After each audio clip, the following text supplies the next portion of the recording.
Vamos conversar agora com o Mário Moscatelli, ele que é biólogo e ambientalista e vai situar a gente sobre a região onde tudo aconteceu. Bom dia, primeiramente. A gente já vai perguntar para o senhor o que o senhor pode falar sobre essa região onde aconteceu o desabamento. A Paula Martini nos deu uma ideia de o que é essa região onde houve o desabamento, como ela se formou e como comunidades próximas também acabam sofrendo do mesmo problema de construções irregulares. Mas agora eu deixo a palavra contigo. Bom, se você voltasse no tempo há 30, 40 anos atrás, toda aquela região é constituída por áreas inundáveis, por brejos, né? Por solos hidromórficos.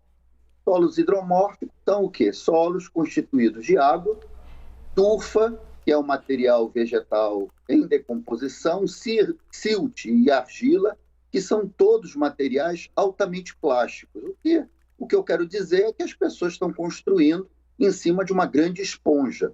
E na medida que essa esponja é submetida à pressão, né, de cima para baixo, você tem uma resposta. E essa resposta são acomodações de edificações que são feitas, sabe-se lá, com que técnica, e que acabam acarretando desabamento, como esse, que não é o primeiro e que, infelizmente, não vai ser o último.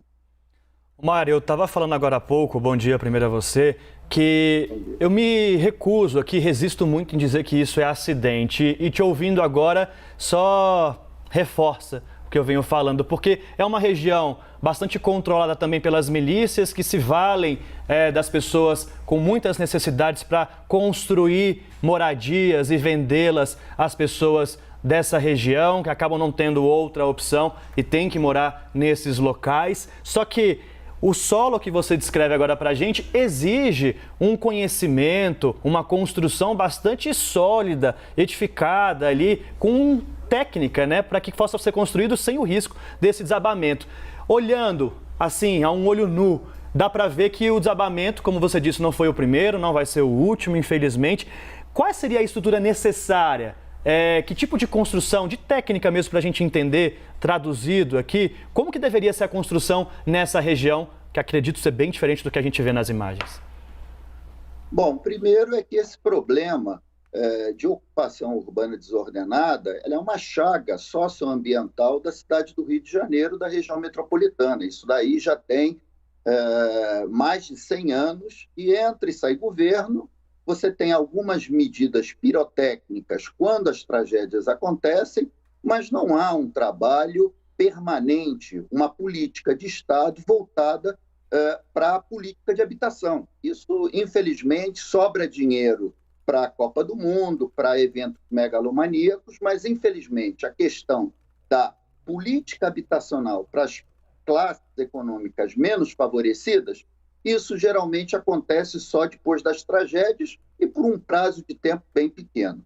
Para você poder construir em terrenos desse tipo e que são utilizados nessa região para construções, primeiro você muitas vezes tem que estaquear, botar estacas nesse terreno a 15, 20 metros de profundidade para buscar solo estável, ou seja, areia, para que essas estruturas possam comportar construções acima, ou um volume de terra monstruoso para que você consiga compactar esse solo hidromórfico.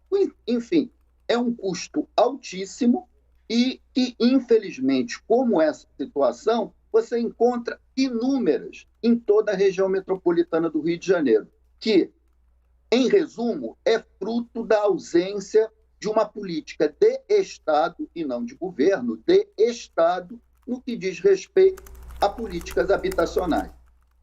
Mário, eu vou colocar na nossa conversa o nosso analista no Rio de Janeiro, Leandro Rezende, que tem uma pergunta. Leandro, agora é contigo. Mário, obrigado por estar conversando com a gente aqui. A gente está falando de uma área, Rio das Pedras e Muzema, que fica ali à margem da Lagoa da Tijuca, que é um lugar muito degradado. E fica também muito próxima de uma parte ali da Floresta da Tijuca. Queria te perguntar, Rio das Pedras, Muzema, Itaiangá, qual é a situação dessa área da Zona Oeste do Rio de Janeiro, que fica muito próxima à Lagoa da Tijuca e muito próxima também à Floresta da Tijuca? Nesse pedaço específico da cidade, o que você consegue consegue observar, sei que você faz muitos sobrevoos pela cidade, pelo Rio de Janeiro, dá para dizer que é uma das áreas mais degradadas em termos ambientais aqui do Rio de Janeiro, Mário? Eu posso dizer que, pelos sobrevoos que eu faço desde 1997, parece que o carioca não aprende nada com os seus próprios erros, porque os mesmos erros de ocupação que eu vejo na Moosema, no Itanhangá, no Rio das Pedras, eu vejo no restante da cidade do Rio de Janeiro de ocupações já consolidadas em áreas ambientalmente vulneráveis e que a gente não aprende. Entra e sai governo, das mais diferentes bandeiras político-partidárias, mas o problema da política de habitação do Rio de Janeiro continua um problema da Guerra de Canudos. Não se resolve. Se pensa em grandes eventos megalomaníacos com dezenas de bilhões de reais investidos em obras de todo tipo, mas a questão habitacional continua uma incógnita. Então, o que a gente tem nessa região que você indicou, que vai do Itanhangá a Rio das Pedras, e inclui outras áreas, Vargem Grande, Vargem Pequena, simplesmente o Rio de Janeiro é uma grande bomba relógio socioambiental. A grande tragédia só vai depender de onde a chuva torrencial irá se abater. Ou seja, no Itanhangá, na Moosema, isso daí é inequívoco. Essas áreas são naturalmente, ambientalmente vulneráveis. O que eu quero dizer é que mesmo que não houvesse ocupação humana nenhuma, urbana nenhuma, tá? Essas áreas seriam ambientalmente vulneráveis, sujeitas à inundação, sujeitas a desabamentos. Agora, quando você tem a ocupação urbana desordenada, muitas vezes patrocinada por grupos criminosos e com a omissão histórica do poder público, isso não vem de agora, são décadas e mais décadas de omissão. Você tem inúmeras bombas, relógio, prestes a explodir, dependendo para isso uma chuva torrencial mais intensa nessa região. Mário Moscatelli, biólogo e ambientalista, explicando para a gente, então, causa e efeito do desabamento de um prédio na comunidade de Rio das Pedras, no Rio de Janeiro. Obrigada pela sua participação, Mário. Até uma próxima. Um grande abraço a todos.